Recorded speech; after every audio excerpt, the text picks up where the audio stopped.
Frédéric Boudreau, coordonnateur, conseiller budgétaire, qualifié en insolvabilité, intervenant en consommation de l'APIC Côte-Nord. La troisième capsule concerne le deuxième volet de la mission de l'organisme, de l'APIC Côte-Nord, soit celle des finances personnelles.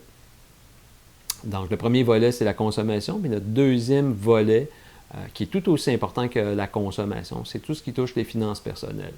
Parce que les deux domaines sont reliés l'un avec l'autre. Que si on parle de consommation, achat de biens et services, donc nécessairement quand on parle d'achat, ça a un impact financier, donc on parle aussi de finances personnelles. Au fil des années, l'APIC a développé différentes expertises en matière de consultation budgétaire, même au point de suivre des diplômes universitaires pour être ce qu'on appelle conseiller qualifié en insolvabilité. À l'époque, on était 2 personnes. Maintenant, je suis le seul conseiller budgétaire restant qui a le titre de conseiller qualifié en insolvabilité. Donc, on est spécialisé à traiter de tout ce qui touche l'endettement des particuliers. Un peu comme ce vous allez retrouver, par exemple, chez un syndic autorisé en insolvabilité. Mais j'y reviendrai plus tard, on n'est pas rendu encore.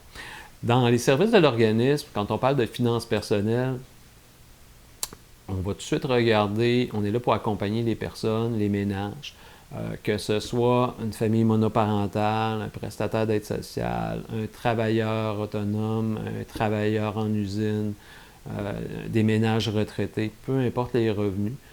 Les services sont ouverts à toute la population. Il n'y a pas de limite en termes de revenus, que vous gagnez trop d'argent pour avoir accès aux services de consultation budgétaire. On est là pour aider les ménages, les personnes qui ont besoin d'aide en matière de finances personnelles. On a du personnel qualifié, qu'on forme à l'interne, mais qui suivent aussi des formations dans nos regroupements d'associations de consommateurs et d'associations coopératives d'économie familiale. Donc, on a des formations de base, puis des formations un peu plus poussées aussi. Donc, tout le personnel de l'APIC Côte-Nord est qualifié pour la consultation budgétaire.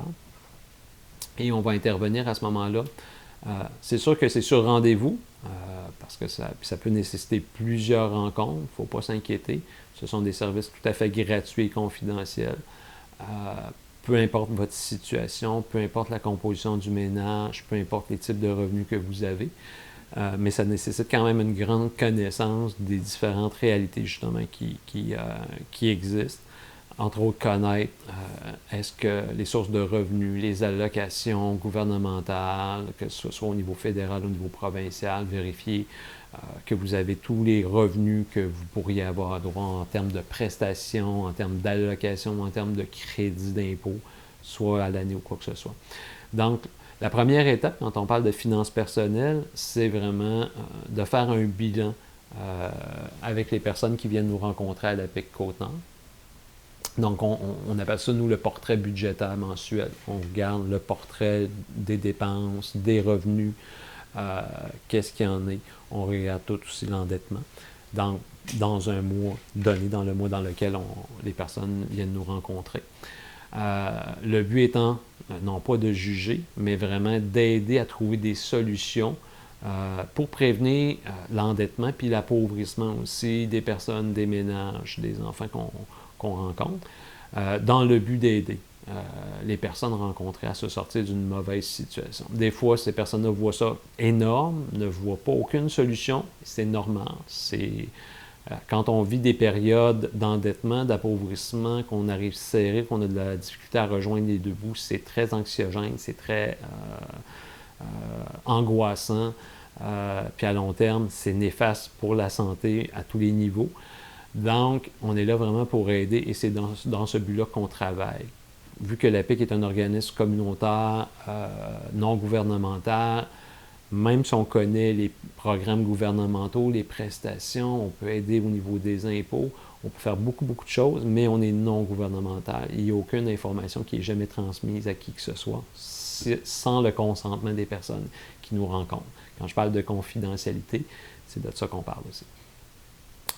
En termes de services directs qu'on offre à la communauté en matière de consultation budgétaire, comme je disais, c'est un coup qu'on a fait le portrait budgétaire. On peut prendre autant de rencontres que ça nécessite. Ça peut se faire en une rencontre comme ça peut se faire en 6, 7, 8, 10 rencontres réparties après à la semaine, au mois. dépendant de ce que les personnes ont besoin comme fréquence. Mais on va toujours vous donner un bilan puis un résultat assez rapidement avec un peu un plan de match. Puis on est là après ça pour vous accompagner à suivre votre budget dans ce plan de match-là, en disant, OK, bien, il y a peut-être tel revenu qui a été oublié ou qu'on pourrait aller chercher supplémentaire. Souvent, il y a des prestations que le monde ne connaisse pas. Ce n'est pas toujours le cas.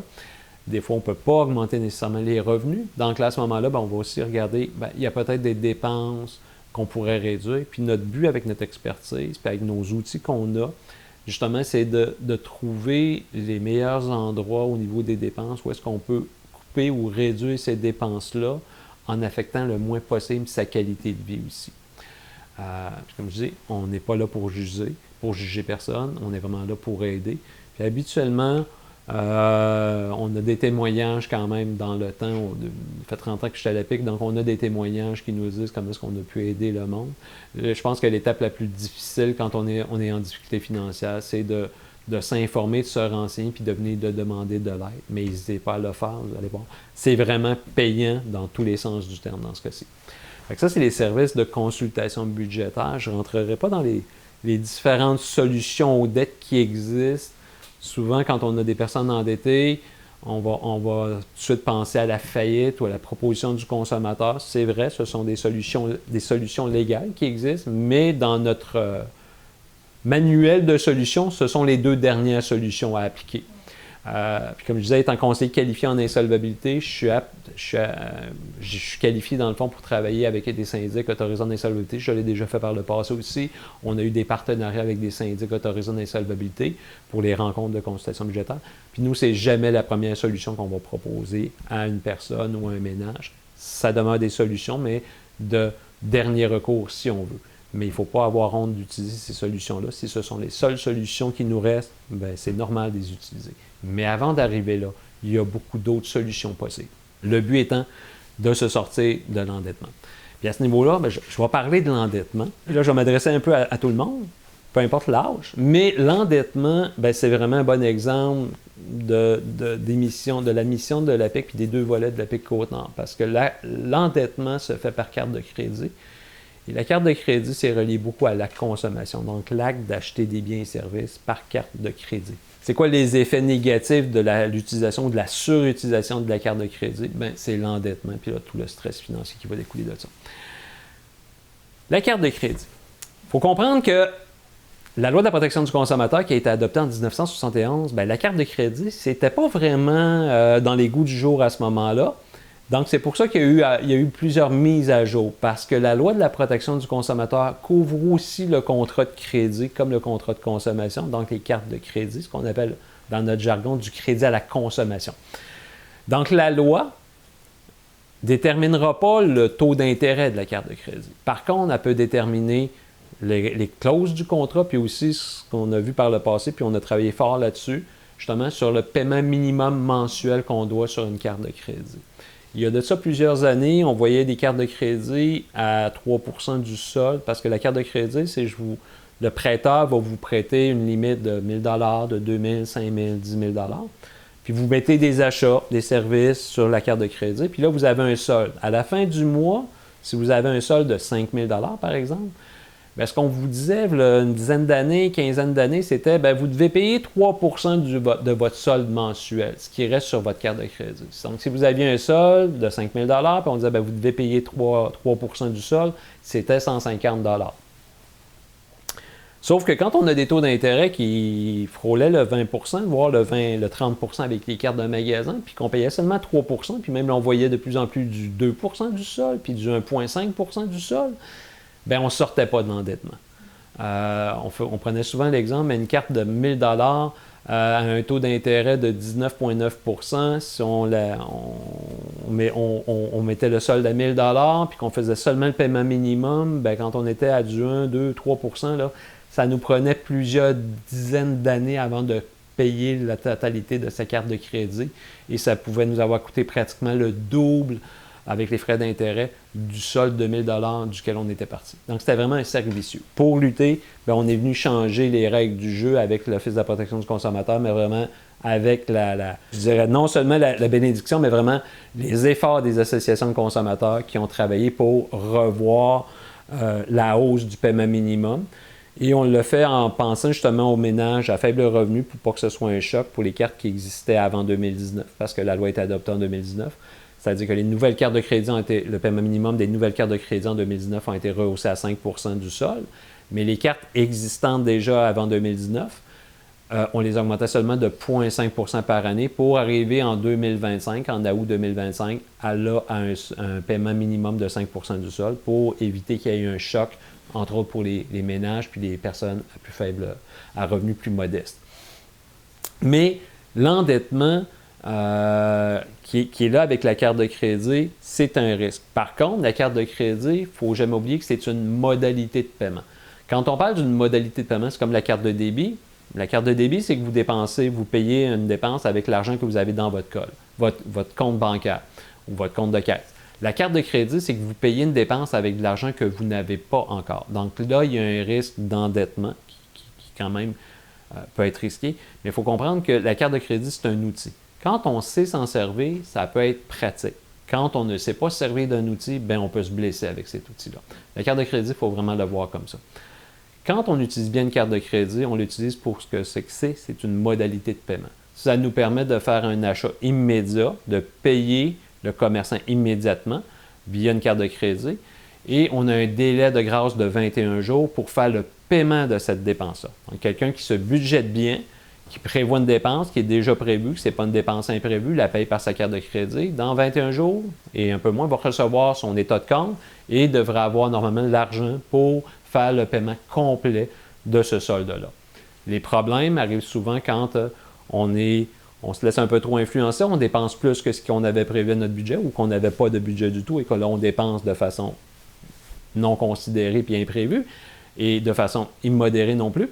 Là, c'est qu'on ne peut plus payer complètement le solde de sa carte de crédit et on en paye une partie. Là, il y a de l'intérêt qui rentre en ligne de compte. Puis, si on ne fait que le paiement minimum, là, c'est encore pire aussi. Puis, éventuellement, si on ne peut pas faire le paiement minimum, là, les problèmes des créanciers rentrent vraiment pour la carte de crédit. C'est-à-dire que là, si vous ne faites pas votre paiement minimum, ça, c'est l'entente que vous étiez engagé auprès de l'émetteur de votre carte de crédit. C'est de toujours, à chaque fois que vous recevez votre compte de carte de crédit, c'est de faire ce paiement minimum-là. Si vous ne le faites pas, vous ne respectez pas vos obligations de votre contrat de crédit et le créancier peut revenir, entreprendre des recours contre vous en tant que mauvais payeur. Non seulement ça peut faire baisser votre cote de crédit, donc ça peut nuire à votre dossier de crédit. Et ça, pour les jeunes, ça peut être très dommageable. Il faut comprendre qu'une personne âgée à la retraite, habituellement, n'a pas trop besoin d'aller chercher du crédit, que ce soit pour une maison ou pour une voiture ou pour, peu importe, planifier sa retraite. Mais quand on est jeune dans la vie et qu'on a de la difficulté à faire ses paiements sur ses cartes de crédit, qu'on ne fait pas ses paiements minimums, ou même si on fait ses paiements minimums, ça nous prend du temps énormément avant de se sortir de cet endettement-là. Mais si on ne fait pas ces paiements minimums, là, le créancier a des recours, puis ça va nuire à notre dossier de crédit, à notre code de crédit. Donc là, ça va être difficile pour le futur d'aller chercher des prêts plus importants comme un prêt auto, un prêt pour des études, si on veut continuer des études, un prêt pour une maison, des prêts pour l'épargne, pour la retraite, pour des vacances, pour des projets, l'achat d'électroménager, peu importe le crédit qu'on va demander, à moins d'épargner. Si on veut demander du crédit pour faire des achats importants, le fait d'avoir eu une mauvaise cote de crédit pendant un certain temps, ça peut nous nuire. C'est sûr que à ce moment-là, les solutions à l'endettement, comme la faillite ou la proposition du consommateur, que ce sont des solutions légales à l'endettement qui vont éliminer éventuellement les dettes du consommateur ou de la consommatrice, ça laisse des traces quand même importantes dans son dossier de crédit. C'est pour ça que nous, on disait tantôt, je disais, ce n'est pas la première solution qu'on propose, parce que faire une faillite ou une proposition du consommateur va laisser une trace dans le dossier de crédit de la personne. On parle de minimalement un bon 7 ans dans son dossier de crédit. Fait que quand on a des jeunes ménages ou des jeunes qui ont déjà fait des faillites ou des propositions du consommateur par une mauvaise utilisation de la carte de crédit, mais là, à ce moment-là, ça va nuire pour le reste. Quand ils vont vouloir avoir accès à du crédit pour l'achat de biens meubles, comme des électroménagers, s'ils s'en vont en appartement, l'achat d'une voiture, ou est-ce qu'ils vont demander un prêt, ou l'achat d'une maison éventuellement. quand ça reste 7 ans dans son dossier, puis là, ça peut être même plus que ça, dépendant des circonstances, mais ça peut être plus que 7 ans. Si je prends l'exemple d'un jeune de 18 ans qui ferait une faillite, 7 ans plus tard, il va être rendu à 25 ans. C'est très, très long à ce moment-là. Ça peut nous nuire longtemps, là, justement, en termes de crédit. Si on revient aux finances personnelles, c'est pas juste la carte de crédit puis le budget.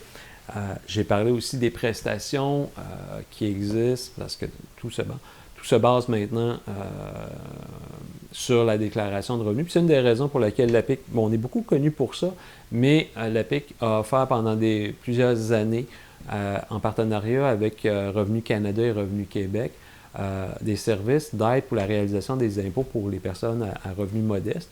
Le but étant, pour nous, non pas de faire des déclarations d'impôts pour le gouvernement, parce que ça ne relève pas de notre mission, mais vraiment d'aller aider les personnes à faible revenu, à revenus modestes, beaucoup des personnes âgées, beaucoup des jeunes étudiants aussi, aller chercher les prestations gouvernementales auxquelles elles ont droit, les crédits d'impôt aussi auxquels ces personnes ont droit. Il y a quelques années, on a eu la pandémie, puis par la suite, l'APIC a décidé de se retirer du programme qui était géré par Revenu Canada et Revenu Québec parce que ça devenait trop contraignant, puis on trouvait que ça nuisait aux personnes à revenus modestes que nous, on voulait aider, entre autres parce qu'on nous interdisait de conserver l'historique des déclarations d'impôts produites que nous, on avait produit par le passé. Donc, on nous mettait beaucoup de bâtons dans les roues, on a décidé qu'on se retirait carrément. Donc, pendant une année, suite à la pandémie, on n'a pas fait de déclaration d'impôts. Par contre, il faut savoir que depuis 2022, on est revenu, puis on fait des déclarations d'impôts encore pour les personnes à budget modeste, mais on le fait sous nos propres bases. C'est-à-dire qu'on n'a plus de partenariat avec Revenu Canada ou Revenu Québec. Il ne faut pas s'inquiéter, on n'avait aucun soutien financier de leur part, donc on n'a pas plus de soutien financier de leur part. Mais par contre, c'est des frais un peu plus de notre côté pour acheter le logiciel, mais on le fait quand même basé justement sur une contribution volontaire d'être membre. C'est un des services qu'on exige que la personne soit membre de l'APIC Côte-Nord, puis on exige un frais de 5 ou 10 $ pour la production des déclarations d'impôts. C'est le seul service qu'on exige des frais pour obtenir ce service-là. Mais on le fait, c'est limité là, maintenant à 500 personnes, et aussi il y a des barèmes qui sont disponibles durant la saison des impôts en termes de revenus, parce qu'on se limite à des personnes avec des revenus modestes. Donc, il y a certains barèmes qui sont revus à chaque année. Donc, durant la période des impôts, en janvier-février, on diffuse l'information sur notre site Internet, dans nos plateformes, réseaux sociaux, sur justement l'admissibilité ou pas des personnes pour le service d'aide en impôts. Au fil des années, l'APIC Côte-Nord, qui a travaillé dans ce service-là depuis 1989, le service d'aide en impôts, c'est au-delà de pratiquement, c'est près de 30 000 personnes qu'on a aidées dans la communauté à faire leur déclaration de revenus depuis la fin des années 80. Puis on continue encore pour l'avenir. Donc, quand on parle de finances personnelles, il y a tout l'aspect consultation budgétaire, endettement, services connexes comme les impôts. Puis on a aussi l'aspect éducation. On va dans des organismes communautaires pour donner des ateliers, peu importe l'organisme communautaire, c'est à la demande. C'est eux qui nous demandent de nous présenter puis de donner de l'information, puis des ateliers d'information. Ça peut être auprès des jeunes aussi, dans les écoles si on nous le demande, dans d'autres organismes communautaires, des organismes familles, des organismes femmes, des organismes de travailleurs aussi. Pour parler des finances personnelles et du budget, puis on va s'adapter dépendant du type de clientèle qu'on va rencontrer, du type d'auditoire qu'on va rencontrer, que ce soit des personnes âgées, parce qu'on parle aussi de finances personnelles pour les personnes âgées quand on est retraité, ou que ce soit des clientèles plus jeunes aussi, le départ en appartement, les frais scolaires, ces choses-là. On va adapter justement nos ateliers de formation sur les finances personnelles en fonction des auditoires qu'on va rencontrer. Mais on peut le faire pour tout type d'auditoire. Qu'on soit des jeunes étudiants, des jeunes travailleurs, des travailleurs plus établis, des personnes qui sont proches de la retraite, comme des retraités. On peut donner des ateliers sur les finances personnelles, le budget, l'endettement et les solutions aussi aux dettes. Puis on peut vraiment aussi aller même donner des cours vraiment sur le budget, si ça nous est demandé. Mais on le fait habituellement plus dans des rencontres personnelles, quand on parle vraiment de consultation budgétaire, c'est plus là qu'on va vraiment donner des plans d'action, parce qu'un plan d'action, c'est très personnel quand on parle de ses finances personnelles, parce que c'est souvent basé sur ses choix de consommation, puis ses choix de consommation, d'acheter ou ne pas acheter tel bien ou tel type de bien, ou telle valeur ou pas telle valeur, mais ça relève beaucoup justement sur ses valeurs personnelles, et non pas valeurs monétaires, mais nos valeurs personnelles vont avoir un impact sur les valeurs monétaires des biens qu'on consomme. Donc, c'est pour ça que quand on est plus enclin à une approche personnelle en termes de consultation budgétaire qu'une approche de cours sur le budget, mais on pourrait le faire aussi. Si jamais vous avez des questions au sujet des finances personnelles, pour prendre un rendez-vous, parce que les consultations budgétaires, c'est sur rendez-vous, mais vous pouvez aussi au téléphone, on peut prendre le temps de regarder si vous avez besoin d'informations, les finances personnelles, le budget, les impôts, même pour les impôts, si vous voulez qu'on revérifie des déclarations qui auraient été faites par d'autres personnes, on peut le faire aussi. On est là pour aider, donc c'est de nous appeler. Sur semaine, du lundi au jeudi. Du lundi au mercredi, c'est de 9h à midi et de 13h à 16h30. Le jeudi, c'est de 9h à midi et de 13h à 16h. Le vendredi, la PIC est toujours fermée. Donc, vous pouvez nous appeler au 418-589-7324 et vous allez parler à une personne. Ce n'est pas une boîte vocale, donc on est 3 personnes dans le bureau. On est là pour vous répondre. Donc, si vous avez des questions, si vous avez besoin d'informations, que ça touche les finances personnelles, l'endettement, les impôts, les cartes de crédit, on est là pour répondre à vos questions. Donc, n'hésitez pas à nous appeler. Vous pouvez aussi nous suivre sur notre page Facebook. Il y a beaucoup d'informations qui touchent les finances personnelles sur notre page Facebook APIC09. Qu'est-ce que la défense des droits des consommateurs? Les lois, les crédits d'impôt, les diverses prestations gouvernementales changent constamment. Tu ne t'y retrouves pas. Nous sommes là pour te guider et analyser ce qui est le plus avantageux pour tes besoins.